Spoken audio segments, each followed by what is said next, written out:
I'm joined here by Oisín Scolaí and a single Virginia Slum, which I haven't been able to acquire since I was in third year at a bus stop store. I don't know about yous. And you've just had an EP released, both physically and digitally, an EP full of water. Tell us a wee bit about the recording process. The recording process started actually about 2 years ago nearly. Right. I've even put out an EP since we've started recording that one.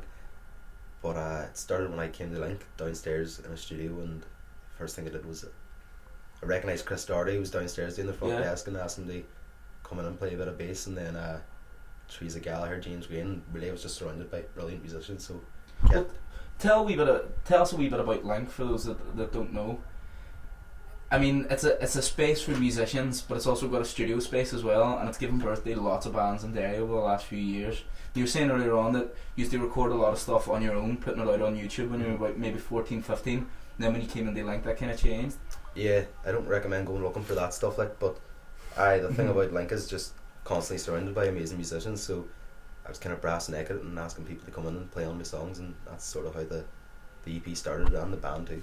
So it's been an evolving lineup, and obviously we have a member of the Virginia Slums with us, and Eoin. Tell us a wee bit how that makeup has changed over the last wee while. You mentioned people like Chris Doherty, bass player from Scenery, and James Graham, who's over in Chester now doing stuff as well. So how did it kind of really start out? I suppose we're like not a super group, maybe more of like a Frankenstein group of just bits of every band, but I think we've had 4 or 5 drummers, a couple of lead guitarists. At the minute, this is the most confident I've ever been in a Virginia Slums lineup that we are at the minute. Yeah. So what are you playing on? Well, at the minute I play mandolin and harmonica as well. It's the first time I've played both of them instruments in a band, so it's good for me in a learning process, especially as he mentioned, because there's so many different musicians working together. So it's great for me to learn the instruments I'm playing, and obviously I love playing with them too.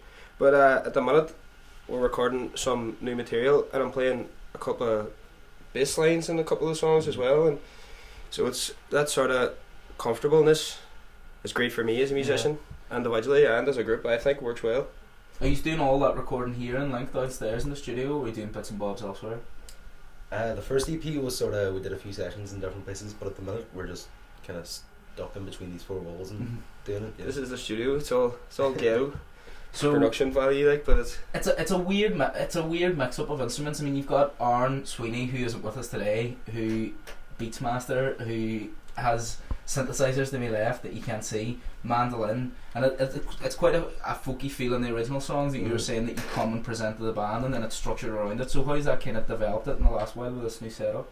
Yeah, with this setup, I would come with a bare bones, just acoustic track, and usually lay that down, and then you'll add harmonic and mandolin, and you'll think, Jesus, this is even more folky, but Sweeney will come put some synthesizer on it, and Rory will play some enigmatic drums on it. And there's always sort of like a dream pop kind of feel that we get out of the studio. That, I mean, I don't really listen to that type of music or anything, but I think just with the studio at our hands, we get something completely different out of it every time.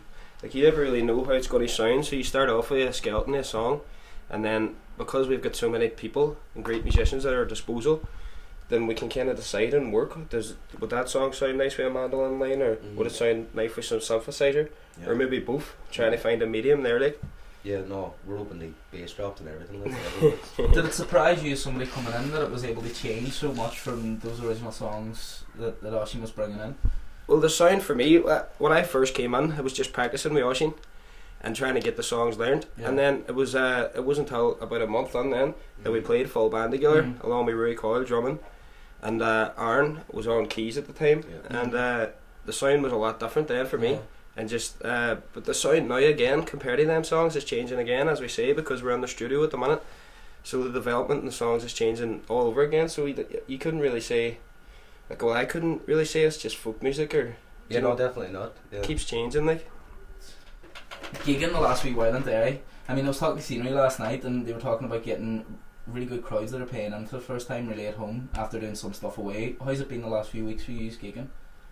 Yeah, we just did the Monday Night Cure in San Enos, which is a sort of a spoken word night, and I think we went down pretty well. They're the best reviews we get are usually based on our lyrics or whatever, so it was nice to kind of fit in with that sort of crowd. But as well, we do Bennigans, and we do all sorts of gigs like Just out of town too, Letterkenny. Mm-hmm. Voodoo, was it last month or a month and a half ago now? Yeah, we did Voodoo. But we were down in Voodoo, and it was my first time there, and that's a brilliant spot for up and Yeah. coming musicians. And it wasn't a strictly musical gig. There was No. there was musicians or magicians, sorry, Magicians. and things like that there too. So it was cool. But like in that sort of environment, you get a lot of people that appreciate what you're doing. Yeah, and yeah, It seemed a lot of people in the crowd took something away from it. definitely. But then again, Scenery played there last week, and they played like a hard rock show, and everyone Yeah. loved it down there too. You know what I mean? But it's been able to be diverse like that in the same sort of scene, and still for people to appreciate you's really good. Like, Is that yous expanding, or do you think that's a change in the music scene here? That there's more opportunities, not just in Derry, for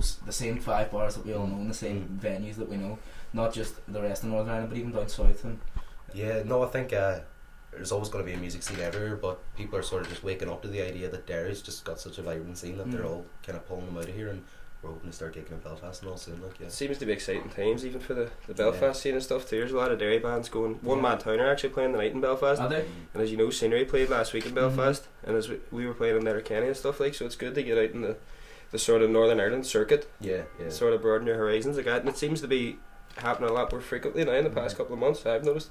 Like, I'm from a fairly rural area, like where I grew up, and the idea of a music scene is pretty absurd. Like, I think, and like I was saying, a rock and roll band, which is like a rite of passage these Yeah. days. Like, but I think we were the only band for fucking miles.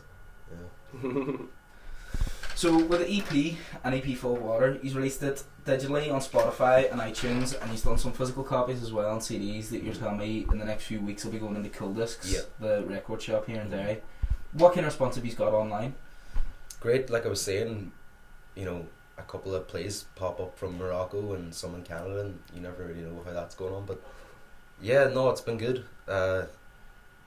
People are picking up on it, like, yeah. And that surprised you rather than just being Yeah, the definitely. collective Like, around usually Ireland? just you'll share it on Facebook and a couple of your mates will like it, like, but having just people from anywhere around the world like listen to it, it's cool. Feel connected. Gents, I want to thank you very much for spending a few minutes to chat with Crackling Vinyl. I'm sure it won't be the last time, and he's going to play a couple of tunes for us, which will be in the video below, as well as the EP itself, and hopefully a wee playlist from yourselves of a couple of different bands. Thank you very much, gents.